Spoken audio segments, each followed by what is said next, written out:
नमस्कार। जनमानस विवेचना में आपका स्वागत है। मैं हूं अमलेंदु भूषण खां। जी हाँ, देश में सबसे बड़ा राज्य उत्तर प्रदेश। इस राज्य की तुलना किसी अन्य राज्य से नहीं की जा सकती है। ये राज्य पिछले 6 साल पहले तक एक अलग पहचान बनाई हुई थी, लेकिन आज इस राज्य की पहचान कुछ अलग रूप में हो रही है। पहले लोग यूपी की सड़कों पर जाने से डरते थे, लेकिन अब लोग रात के अंधेरे में खुलेआम घूमते हैं, बिना भय डर के घूमते हैं। सबसे महत्वपूर्ण बात यह है कि योगी आदित्यनाथ, जो कि उत्तर प्रदेश के मुख्यमंत्री हैं, पहले यूपी के लगातार सबसे ज़्यादा दिनों तक मुख्यमंत्री बने रहने का अपना रिकॉर्ड कायम किया है। लगातार इतने समय तक किसी भी मुख्यमंत्री ने अपना राज नहीं किया, मुख्यमंत्री की कुर्सी पर नहीं बैठा रहा। योगी आदित्यनाथ अपने दूसरे कार्यकाल में पिछले सारे रिकॉर्ड को तोड़ते हुए इन्होंने नया रिकॉर्ड स्थापित किया। यूपी में आज 16 घरेलू एयरपोर्ट और 5 अंतर्राष्ट्रीय एयरपोर्ट बनाए जा रहे हैं। ये इतने एयरपोर्ट किसी भी अन्य राज्य में नहीं हैं।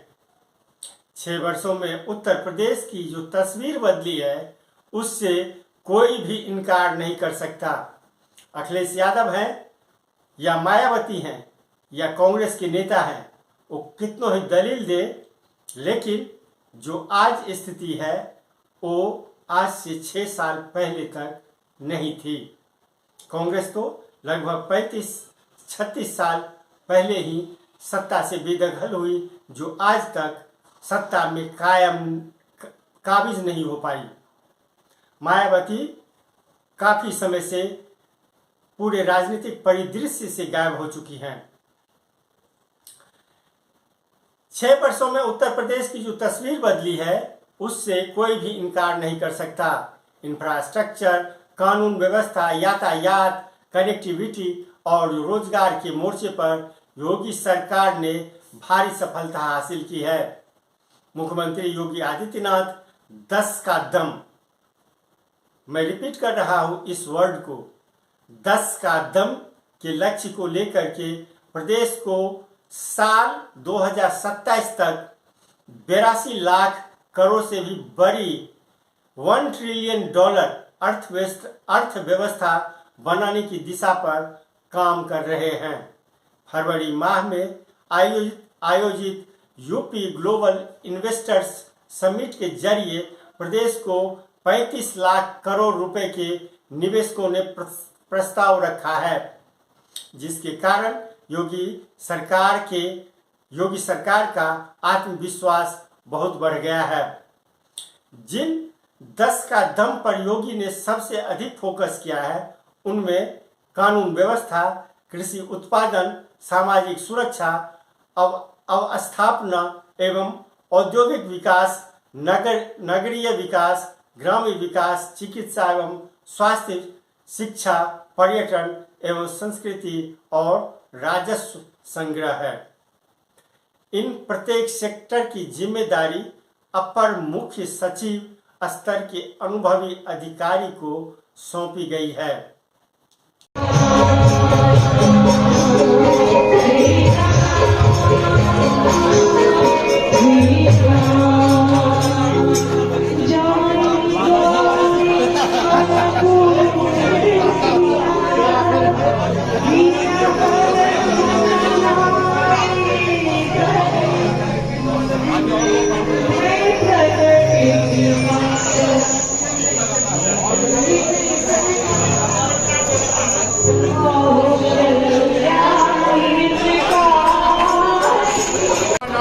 प्रकीर्तिताः उत्तान्येतानि नामानि ब्रह्मणैव महात्मना अग्निनाथय्य मानस्तो सत्त्वमध्ये गतोरणे सुषमे दुर्गमेतैव भयार्ता शरणं गताः तेषाञ्जायते किञ्चित्तत्वर्णसङ्गणेनापदं तस्य पश्यामि शोकदुःखभयं नहि यस्तु भक्त्या स्मृतानूनं तेषां मृत्युप्रजायते येषां करन्ति देवेति रक्तदेशान्नकन्यया वेदन्तामुण्डा वाराही महिषाजना इन्द्रियसमारूढा वैष्णवे गरुडासना माहेश्वरी वृषारूढा कौमारी जगवाहना लक्ष्मी पद्माजना देवी पद्माचार्यप्रिया श्रीधरूपधरा देवी ईश्वरी वृषवाहना ब्राह्मी हंसमारूढा सर्वाभरणमूर्तिता दिव्येतामातरा सर्वा सर्वयोगसमन्विता नानाभरण शोभाट्या नाना रत्नोपशोभिताः श्रीरथमारूढा देव्या प्रोक्षमाकुलाः शङ्खं चक्रं फलं च पुष्टायुधां दीर्घं तो वरं चैव कर्षं वाजिमेव च कुन्तायुधं शूलं च शारङ्गायुधोत्तमा दैत्यानां देहनाशाय भक्तानां भयाय धूपं शिरेण दहनोपते दुर्गाली कपालिनी दुर्गा क्षमाशिराधा त्रि स्वाहा सुधा नमोस्तुते जगन्ने कामिने पूजा देवी कालरात्रि नमोस्तुते। कोविड महामारी के कारण जहां पूरे विश्व में आर्थिक मंदी रही, वहीं सधे हुए प्रयासों के चलते यूपी की जीएसडीपी में 2021-22 में 16.8% की वृद्धि दर्ज की गई। जी हाँ, 16.8% वृद्धि दर्ज की गई है। इसके अलावा देश में सबसे उर्वर भूमि, प्रचुर जन संसाधन, युवा आबादी, देश का सबसे बड़ा उपभोक्ता और श्रम बाजार होने के साथ ही उत्तर प्रदेश राष्ट्रीय सकल घरेलू उत्पाद में लगभग 8% का योगदान देता है। यानी पूरे देश का जो जीडीपी है उसमें उत्तर प्रदेश की भागीदारी 8% है। यही नहीं, इतना ही नहीं है, देश की कुल 12% कृषि भूमि और खाद्यान्न उत्पादन में यूपी 20% की हिस्सेदारी रखता है। यही कारण है कि यूपी भारत के साथ भारत के ग्रोथ को ड्राइव करने में एक अहम रोल निभाता है। यानी इसको माना जाए कि यूपी देश की जो ग्रोथ है, देश का जो ग्रोथ है, देश का जो विकास है, उसमें ड्राइवर सीट पे बैठा हुआ है। प्रधानमंत्री नरेंद्र मोदी वाराणसी में 1780 करोड़ रुपए की 28 विकास परियोजनाओं का लोकार्पण और शिलान्यास हाल ही में किया है। निराशा की पुरानी छवि से बाहर निकलकर यूपी आशा और आकांक्षा की दिशा में लगातार बढ़ रहा है। सुरक्षा और सुविधा जहां बढ़ती है, वहां समृद्धि आना तय है। पिछले 9 साल में काशी को वैश्विक मान्यता मिली है। पिछले 6 साल में काशी को वैश्विक मान्यता मिली है। न सिर्फ आध्यात्मिक और सांस्कृतिक विरासत के स्तर पर, बल्कि भौतिक विकास के स्तर पर भी काशी की ख्याति वैश्विक स्तर पर पहुंच चुकी है। यह सभी अनुभव कर रहे हैं। विगत 9 साल में अकेले काशी में 35,000 करोड़ की परियोजना या तो पूरी हुई है या लोकार्पण होने जा रही है। उत्तर प्रदेश की सत्ता में वापसी करने वाली योगी आदित्यनाथ सरकार पूरे एक्शन में है। साल 2022 में एक ओर जहां कानून का शिकंजा माफिया और अपराधियों पर कसता चला गया, वहीं दुर्दांत बदमाशों का एनकाउंटर के जरिए सफाया भी हुआ। कुछ लोगों ने कुछ इनकाउंटरों को राजनीतिक रंग देने का काफी प्रयास किया, लेकिन वहां की जनता जो पिछले अनुभव को प्राप्त कर रही थी, वो इस बात को समझ गई और उनके जैसे सपा और बसपा या कांग्रेस की राजनीति को चलने नहीं दिया। यूपी सरकार दावा कर रही है कि 2022 में 62 माफियाओं की 2600 करोड़ से अधिक की संपत्ति को जब्त और बुलडोज किया गया है। बुलडोजर बाबा इसीलिए योगी आदित्यनाथ को कहा जाता है। योगी आदित्यनाथ किसी भी अपराध कर्मी को जो सरकारी जमीन हो या और किसी भी हथकंडे से अपना करके उस पर अपना अधिकार प्राप्त कर लिया हो और मकान बना लिया हो, इंस्टीट्यूशन बना लिया हो, उसको योगी आदित्यनाथ बुलडोज कर देते हैं। ये नहीं कि उसको सीज करके रख लेते हैं, उसको नेस्त नाबूद कर देते हैं। तो इसी तरह का खौफ पर्याय बने करीब 8 अपराधियों को एनकाउंटर में मार गिराया गया।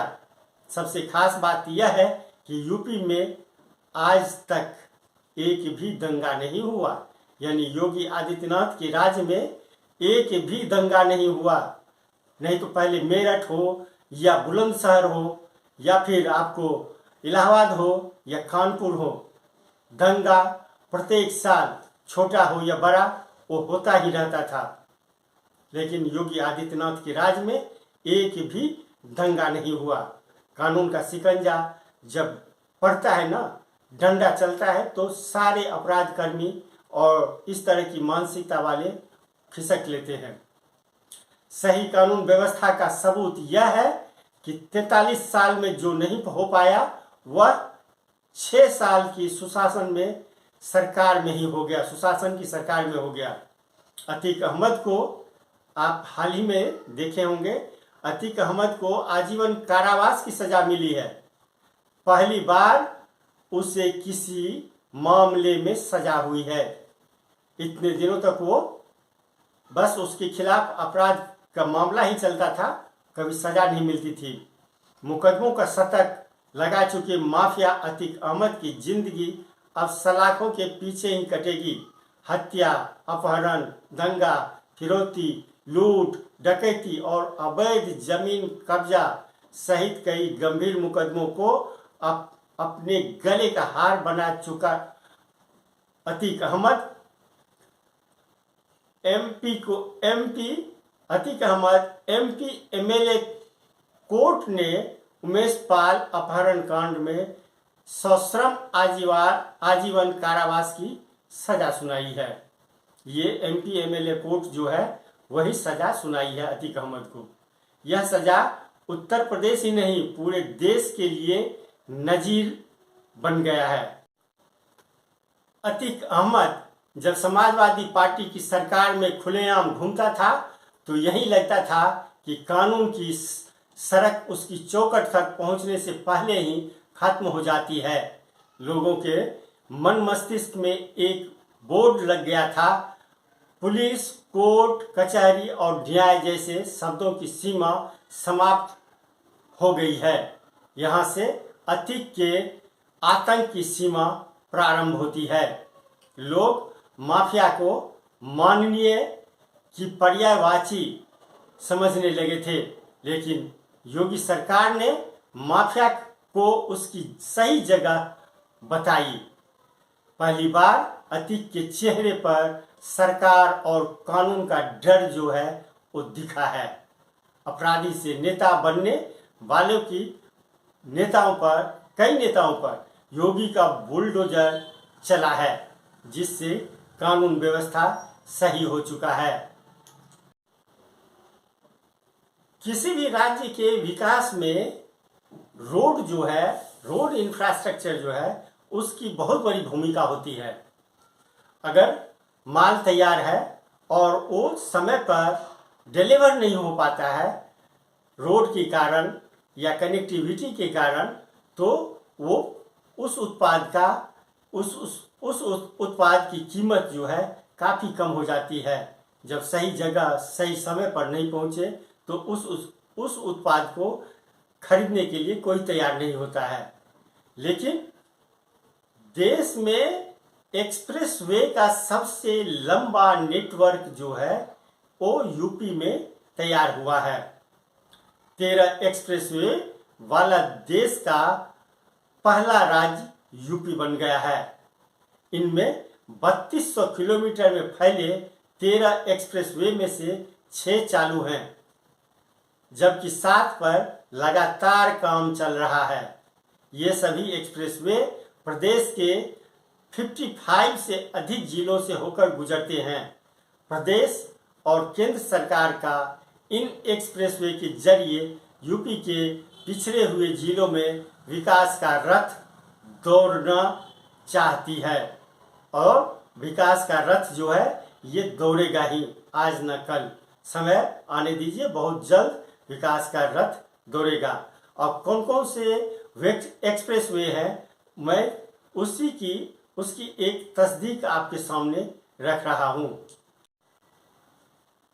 पूर्वांचल एक्सप्रेसवे के आसपास इंडस्ट्रियल क्लस्टर स्थापित करने का काम बहुत ही तेज गति से चल रहा है। बुंदेलखंड एक्सप्रेसवे बन चुका है और इसके आसपास क्लस्टर स्थापित करने की कार्रवाई चल रही है। गोरखपुर पूर्वांचल लिंक एक्सप्रेसवे, ये गोरखपुर जो है आप जानते हैं योगी आदित्यनाथ का कर्मभूमि है। यहीं से योगी आदित्यनाथ चुनाव जीतते हैं, चाहे वो सांसद के रूप में या विधायक के रूप में। इस एक्सप्रेसवे यानी गोरखपुर पूर्वांचल लिंक एक्सप्रेसवे जो है इसका निर्माण कार्य जो है चल रहा है। दिसंबर 2022 तक इस एक्सप्रेसवे का 56% काम पूरा हो चुका है। एक है गंगा एक्सप्रेसवे, मेरठ से प्रयागराज तक लगभग 594 किलोमीटर लंबे, लगभग 36,230 करोड़ रुपए में बन रहे गंगा एक्सप्रेसवे का निर्माण कार्य जो है वो भी प्रगति पर है, यानी जोर शोर से काम जो है वो चल रहा है। 2023-24 के बजट में झांसी और चित्रकूट एक्सप्रेसवे की घोषणा की गई है। बजट में इसके लिए 235 करोड़ रुपए का प्रावधान भी किया गया है, यानी अलॉट किया गया है। प्रदेश के अंदर आज जब यहां पर वर्ल्ड टीबी डे के अवसर पर यह समिट आयोजित की जा रही है, तब आज पूरे प्रदेश के अंदर उत्तर प्रदेश के अलग अलग जनपदों में 80,000 से अधिक डॉट्स किट वितरण करने की कार्रवाई अलग अलग जनपदों में भी वर्तमान में चल रही है। यह कार्यक्रम युद्ध स्तर पर प्रदेश के अंदर चल रहा है। उत्तर प्रदेश आदरणीय प्रधानमंत्री जी के नेतृत्व में, उनके मार्गदर्शन में पिछले 6 वर्षों के अंदर उन सभी कार्यक्रमों को पूरी प्रतिबद्धता के साथ लागू किया है जो उत्तर प्रदेश की 25 करोड़ की आबादी को स्वस्थ रखने और उनके स्वास्थ्य में वे भारत की समृद्धि में अपना योगदान दे सकें, इस दिशा में प्रदेश ने इस दिशा में बेहतर अभियान प्रारंभ किया है। खासतौर पर संचारी रोग नियंत्रण के लिए चलाए जाने वाले अभियान में जापानी इंसेफ्लाइटिस और एक्यूट इंसेफ्लाइटिस सिंड्रोम को उत्तर प्रदेश ने होने वाली मौत को 96% नियंत्रण करने में सफलता प्राप्त की है। केंद्र और राज्य सरकारों ने मिलकर के एक बड़े अभियान को आगे बढ़ाया है। बुंदेलखंड एक्सप्रेसवे के साथ डिफेंस कॉरिडोर के लिए 550 करोड़ रुपए का ऐलान किया गया है। डिफेंस कॉरिडोर जो है वो भी इस एक्सप्रेसवे के साथ बनेगा। गोरखपुर लिंक एक्सप्रेसवे जो है इसके दोनों तरफ गोरखपुर में इंडस्ट्रियल गलियारा विकसित किया जाएगा। इसके लिए भी 200 करोड़ रुपए का प्रावधान किया गया है। यमुना एक्सप्रेसवे जो है इस पर फिल्म सिटी के लिए घोषणा की गई है। एक्सप्रेसवे विकास प्राधिकरण 1000 एकड़ भूमि पर अंतर्राष्ट्रीय फिल्म सिटी की स्थापना करेगा। यमुना एक्सप्रेसवे विकास प्राधिकरण जो है इस पे फिल्म सिटी की स्थापना करेगा। फिल्म सिटी पर जो है 10,000 करोड़ से अधिक का निवेश किया जाएगा। इससे रोजगार मिलेगा। यानी ये जो फरवरी महीने में यूपी ग्लोबल समिट हुआ था, इसमें 35 से 40 हजार करोड़ रुपए का ये किया गया था, एग्रीमेंट किया गया था निवेश का। 35 से 40 हजार करोड़ रुपए का निवेश करने का ये प्रपोजल राज्य सरकार को यानी यूपी गवर्नमेंट को मिला है। अब हम थोड़ी सी बात करते हैं मेडिकल की। आप चाहे वो गोरखपुर का मेडिकल कॉलेज हो या फिर कानपुर का हो या फिर लखनऊ का हो, संजय गांधी पीजी जो सेंटर है उसकी बात हो या फिर जिला अस्पताल हो, उसमें इस 6 साल के दरमियान में काफ़ी सुविधाएं बढ़ाई गई है। योगी सरकार चाहती है जो राज्य की जनता को पूरी तरह से हेल्थ का जो फैसिलिटी है, चाहे वो MRI हो, CT स्कैन हो या विशेषज्ञों की जो ज़रूरत है, उसके पूर्ति के लिए योगी सरकार ने भरपूर प्रयास किया है। युवाओं को रोजगार देने की जहाँ तक बात है, लगभग 5 से 6 लाख लोगों को रोजगार यूपी गवर्नमेंट दे चुकी है। पहले वैकेंसी निकाली जाती थी, उसमें अपॉइंटमेंट नहीं हो पाता था, कभी ये पेपर लीक हो जाता था तो कभी उसे कैंसिल कर दिया जाता था। लेकिन यूपी में जब योगी सरकार आई है तो पिछले 6 साल के दरमियान में इस समय काफ़ी कमी आई है या उसको समाप्त ही कर दिया गया है। एजुकेशन के मामले में आप देखिए, एजुकेशन के मामले में भी कॉलेजों में पढ़ाई होती है, स्कूलों में पढ़ाई होती है और समय पर टीचर यानी क्वालिफाइड टीचरों की नियुक्तियां भी योगी सरकार कर रही है। तो राज्य के विकास के लिए जितनी भी ज़रूरतें हैं, जो भी बेसिक चीज़ है, उस पे राज्य सरकार काफ़ी ध्यान दे रही है। यही कारण है कि जब योगी आदित्यनाथ ट्विटर से कुछ ट्वीट करते हैं तो दुनिया में सबसे ज़्यादा फॉलोअर्स उस ट्वीट को आगे बढ़ाते हैं। दुनिया में सबसे ज़्यादा ट्विटर फॉलोअर्स योगी आदित्यनाथ का है। वो धराधर आगे बढ़ाते रहते हैं, जिसके कारण ये जो एक पैमाना है, आप सोशल मीडिया की जो बात है, ये साबित करता है जो योगी आदित्यनाथ की जो छवि है, जो कैरेक्टर है, जो काम करने का तरीका है, वो पूरी दुनिया को पसंद आ रहा है। आज के लिए बस इतना ही। हमें दीजिए आज्ञा। नमस्कार। आप मेरे चैनल को जरूर सब्सक्राइब करें और लाइक करें। आपका बहुत बहुत धन्यवाद।